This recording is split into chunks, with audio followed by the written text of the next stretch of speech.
What's going on, guys? JSGC here, and we are here for the match analysis of the Manchester City away match against Leicester in the Premier League. So we're going to start off with this analysis, and we're going to start off first with our side. So we went with a strong side. Surprised we didn't go with Riyad Mahrez. Went with Raheem Sterling and Leroy Sané. I thought Raheem Sterling was very ineffective against Crystal Palace, and once again in this game, very ineffective. Went with Danilo at right back instead of Kyle Walker.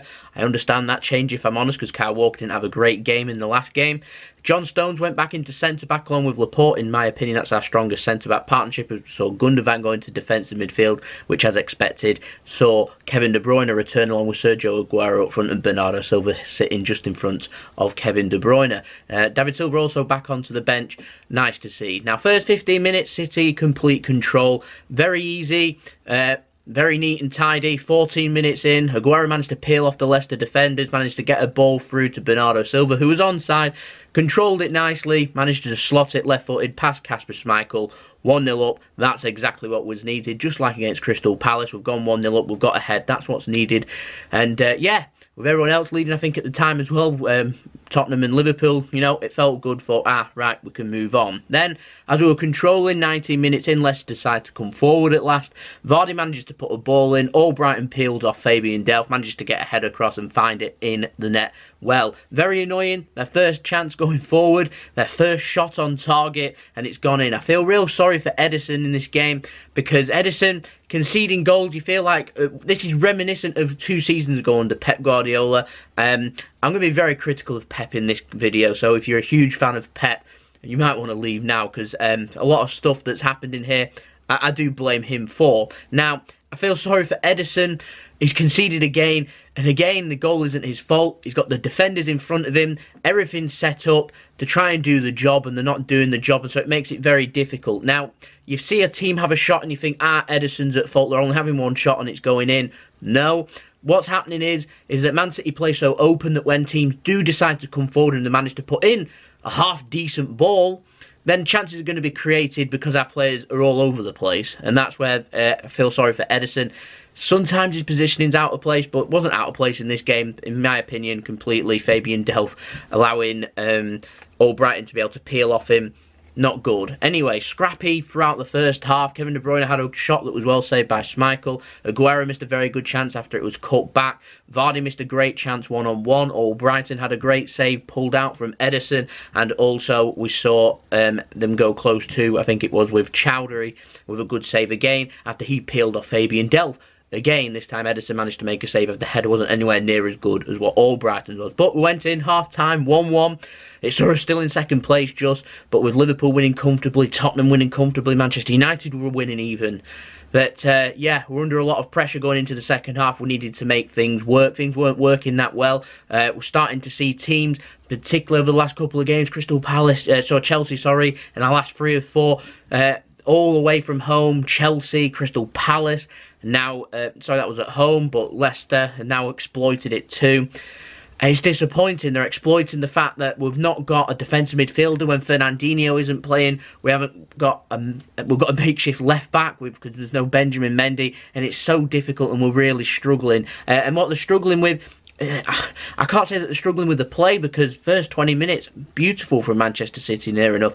Very comfortable, very confident going forward, scoring goals, making things happen, just like it was against Crystal Palace. We were very positive going in the first 20 minutes against Chelsea. Then it all just goes downhill when teams decide to come and have a go. They don't have much of a go because it's very tiring being able to keep going at Manchester City, and kind of what Man City want you to do, because they know then opens you up on the counter-attack. Teams are very nip and tuck. They decide to have a go. They're copying the tactics of what Lyon have done. Lyon did it at home, they did it away from home. It was only Manchester City that were clinical, that was able to pull out a 2-2 draw in Lyon, and teams are just copying that now, where they're going to be strong in the middle. They know Man City want to go through the middle, they'll go out wide. Leroy Sané and Raheem Sterling are finding themselves more and more and more over this last month or so becoming ineffective, because I don't want to say the pace merchants, but the players that rely a lot on pace and being able to get in and around the sides. And when teams decide they're not going to play, it needs to then go into the middle. It needs delicate little plays. You need to be able to find the space, and we've really struggled without having David Silva there. We've struggled without having Kevin De Bruyne there. We've not had them both on the pitch. Things just weren't really mix and matching. I mean, even Bernardo Silva, who's had a great season, playing in a position that over the next few years he'll adapt to. He's not fully there yet. Even he gave away a couple of the balls. I mean, one of them gave away the one-on-one with Vardy, which Ederson managed to save. So there's a lot to work on there. I feel like a lot of this is down to City being very stingy when it came to the January transfer window. They wanted Jorginho. They made that perfectly clear. They chased him for months and months, and they haggled on price. They were haggling over £2 or £3 million, and they could have just paid it. They could have just said, look, here's the extra £5 million. Let's get this transfer done. Then we've got ourselves that holding midfielder that we wanted. We've got cover for Fernandinho. We've got an alternative style of play, and then we can move on. And then in this January window, we could have been focusing on signing another left-back because we realised that Benjamin Mendy's incredibly injury-prone, and Fabian Delph actually isn't the saviour of the day, and we needed to move on. And he now faces a situation where I know Manchester City aren't going to be signing 2 players in January, when in fact they do. They need a left back and they need a holding midfielder too, and they haven't got either. And we saw it even more in the second half of this game. Went downhill. 81 minutes in, I think his name, is it Rolando? Something like that. He managed to, corner came in, Sane, terrible clearance. Just like last week when Bernardo Silva did that terrible clearance against Crystal Palace. Terrible clearance again, this time from Sane. Went straight to him. He's got so much work to do. There's so many players in front of him. He just hits it and hopes, and it goes flying in the back of the net. Good goal. Very frustrating from the closing down. The goal's filtered though because Leroy Sané's poor clearance. I'm just wondering what on earth we're working on. It gets even worse. 89 minutes in, Fabian Delph sent off, gets the ball, clean challenge, for some reason goes in with his foot raised, studs up, hits the player, gets sent off. Don't really care what anyone says, my opinion. If that was against us, I'd be wanting a red card, so therefore in my opinion it is a red card. So yeah, very disappointing, with Spurs winning comfortably, Man United winning comfortably even too, Liverpool winning comfortably. It doesn't make nice reading at the top now. We're into 3rd place, we're 7 points behind Liverpool. We've got another difficult game coming up in a few days against Southampton away. We've got Liverpool coming up too. We could well face a situation where we could be double figures behind Liverpool if things don't go to plan over the next couple of games. If they do go to plan, we could be maybe 3 or 4 points behind, with plenty of work to do. But this is very disappointing, and I'm going to get on to why this happened as soon as I've just had a look at the stats, because I find stats very interesting. Now, 34% possession for Leicester, 66% possession for City, 10 shots for Leicester, 11 for City, 5 on target for Leicester, 4 for City. Very close in attacking stats, more possession for Man City. We ended up having more passes, 610, 87 pass completion rate to their 325. In fact, we've just completely dominated the rest of the attacking stats. We ended up having more key passes, more touches in the attacking third, making more dribbles, putting more balls in, 45 last week, 35 this week. Oh look, 1 connecting this week. It's fucking terrible, absolutely terrible. 2 clear-cut chances created by Manchester City, 2 by Leicester. Pretty similar there. We had more recoveries. We ended up making less tackles. Leicester were better in the tackling. They were better at the interceptions. They were better at the headering. They were better in their aerial duels. A lot better. 40 each for both. City winning 14 aerial duels compared to Leicester's 26.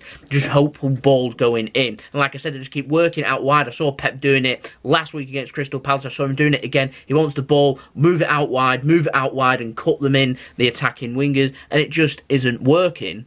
And so I'm going to then go on to Pep Guardiola now, and what on earth were we working on in training? I'm so disappointed that the goals that we've conceded in this game are near enough, in my opinion, carbon copy of what we conceded in the last game against Crystal Palace. I know we've only had a few days recovery and they've not had a chance to work on stuff, but you'd think that you'd be able to have a look at what happened against Crystal Palace, communicate that across to the players and tell them this has happened, this has happened, this has happened, this has happened because that has happened. Make sure in the next game you cut this out. A ball comes in from a corner, clear your lines. Simple as that. It didn't happen last week. They hit a good goal, it goes in. You're allowing them a chance. I don't care if it happens throughout all of the game. You're allowing them that 1 in 100 chance or whatever it is of going in. You're allowing it. It's simple. The ball's coming in. You clear your lines. You clear the ball. That clearance from Sane, poor. The clearance from Bernardo Silva last week, poor. Both led to goals, both led to crucial goals, both led to us dropping points, and we've ended up losing both games. It's so poor. The first goal that we conceded, the first attack, things coming forward, Fabian Delph getting peeled. For a defender, it's poor. Fabian Delph isn't a left back. Said it. There you go. He isn't a left back and we need a left back. We're crying out for one. Benjamin Mendy is injury prone, and even Benjamin Mendy when he's not injury prone, going forward he's fantastic defending. We all know how good he is at defending, which isn't very good. We need ourselves a nice solid defensive left back. I think that has to be high up on our January transfer window list, and the only thing that has to be higher than that is a holding midfielder. Gundogan, I said, is our second best holding midfielder that we've got. Fernandinho is absolutely amazing, and we miss him when he's not playing. Anyone would. When you've not got Fernandinho, David Silva, Kevin De Bruyne in and around, you've not got that midfield there, we really struggle, and it concerns me so much, because there isn't a lot of cover there for them. It does, it concerns me. Bernardo Silva looks tired, he needs a rest. I'm glad that David Silva and De Bruyne are coming back at the right time. I feel like it's just a little bit too late for us, though. And now, the situation with regards to the central midfielder, we went after Jorginho, we're getting linked with Frenkie de Jong. These are players that love to be able to be creative. We're needing a hard tackling, tough tackling holding midfielder that's able to cut into the gaps. I'm not too sure if players like Ndombele is the answer. The more remind me of the tough tackling. What Fernandinho is absolutely amazing at, though, is that when our wing backs want to go forward, he cuts into that gap and he manages to go into a left back, into a centre back, into a right back. Predominantly tends to push back into centre back. It allows Stones just to move out over there, and Stones then can cover the right hand area. And so it concerns me a lot that we haven't got any cover for him. I feel like that should be high up on our agenda, and if Manchester City's high bosses haven't seen the problems there now, they're never going to see it. They're there, and it has to be sorted. It has to be sorted in January. Otherwise, we may as well just say goodbye to the Premier League title for this season. We're in a desperate situation now. 3 losses out of 4 in the Premier League. It's a shambles, if I'm honest with you. We're not playing bad. We're just not doing things right, in my opinion. We're playing how Pep wants us to play, but we're not doing it properly, if you know what I mean from that. I mean, they're putting balls into the box, but they're not connecting. They're putting a load of crosses into Aguero. Sergio Aguero's like 5'8", 5'9" max. Putting up against Harry Maguire, who's like 6'4", and they're putting high balls into him. So it's never going to work. So you're going to have to run at him. Just like what Manchester City centre-backs, like, you're going to put balls into them. Laporte and Stones, normally they're going to deal with them headed type clearances. You need to mop up the second ball. Now, they found the weakness is being able to run at them. So they're missing Fernandinho being able to cut into the gap, snuffing it out. And one thing that Fernandinho is brilliant at is, like I said last week, when he senses danger, he cuts it out. And it's not happened. 2 games in a row now, we've not had him there. Is it not worthwhile Pep or one of the coaches having a word with Gundogan and saying, you sense danger, take out the man, take the yellow card? It is as simple as that. They're too nice. They're too nice. Leicester aren't nice. They were a bit ruthless when it came to it. Managed to get them presented the chances, and they've put them away and they've done them well. And it's so frustrating that our build-up play, I can't say that we deserved the win in this game because we didn't. And we didn't deserve it last week either, because the build-up play, everything's just hopeful, and the creativity's not there, the attacking intent's not there, the defending's not there, nothing is there. And Pep, when I'm listening to Pep, he's saying, we're doing more things right this season than what we are last. Shit. That's absolute shit. What we were doing last season was near enough exactly the same as what I was seeing at this time last season as what we're doing this season. We're looking leggy and tired. Only difference is we had 18 wins sitting on our back and we were grinding. Towards the end, we were really grinding. We ended grinding 3 or 4 wins from desperate situations where come of the hour, come of the man, players like Raheem Sterling was finding goals out of nowhere and everything was fine and dandy. You know why? Because there was a good feel-good factor there. I feel like the feel-good factor of last season, the 100 points and all that, has completely been taken away now. I feel like Man City look very overwhelmed, and it's up to Pep now to regroup the players, and Pep's very frustrated. I understand that because it's the Christmas and festive period. He's not got enough time to be able to regroup, assess, and tell the players what he wants them to do. I feel like if we had a week's break, we'd have a response next week, but he hasn't got the time to be able to do that. He's got the players coming in, having a rest, assessing, working on the fitness, working on the ball play, and then going into the next game, and they're going to do it against Southampton. Lucky for us, Southampton aren't quick, and so that'll suit us.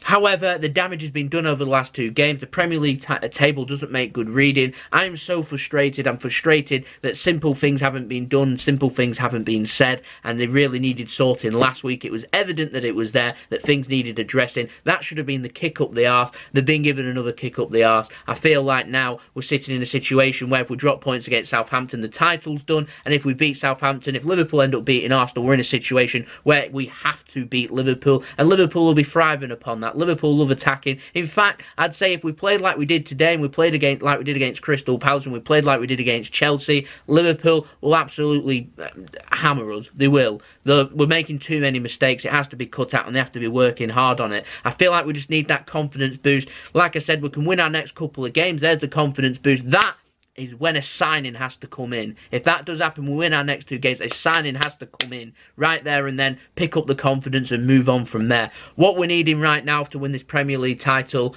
in my opinion, is something what we had last season, 18 game winning streak. That'll win us the Premier League title. We need that. We need something like that.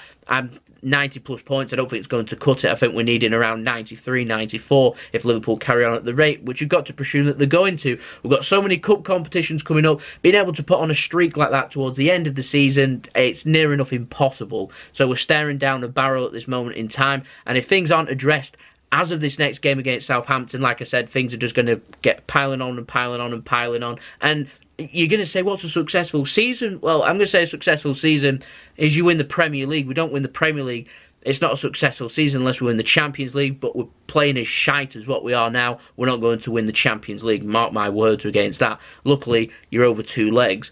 But like I said, you turn up like we did again today. Just think of what teams that are well organised are going to do, like Liverpool, like Bayern Munich, like Barcelona, like Real Madrid, PSG, Juventus, etc., etc. They're going to have a field day. We're miles away. We're absolutely miles away, and I'm frustrated. It needs addressing. It needs sorting out now. So, leave in the comments below, what do we do? Where do we go from here? What do we do? I don't really have the answers. Like I said, we need to go back to basics here. We need Pep to sort things out, tell the players what their jobs are, tell them to do it and do it well. Pep is renowned for winning. He's under pressure. It's a situation he's probably never been in before, in a situation like this. And it's so difficult. It's a challenge. What does he do? What does he do? Let me know in the comments below what you think he should do. Like I said, I think he should be communicating more with the players, having them work on their mistakes, rather than coming in, turning to training, work on the fitness, work on the passing, work on the ball control. Should be telling them, work on the defending. We've got a lovely quick team. Have them run at our defence. Have our defence work on being ran at. Figure it out. Get control of it, get into the games, then teams will stop doing it and be able to move on from there. We've got the players to be able to win this Premier League, so I'm so frustrated. We've beaten Tottenham away, and we're sat in 3rd at Boxing Day. It's not good. Fabian Delph, terrible game in this game. Kyle Walker had it in the last game. I'm sick of these individual performances going bad and costing us points. I really am. Fair credit to Leicester, fair credit to Crystal Palace. There we go, that's been the video. Hope you enjoyed the video. Leave a big thumbs up if you enjoyed the video. I'm just absolutely sick of this, if I'm honest, so I'll just end the video there.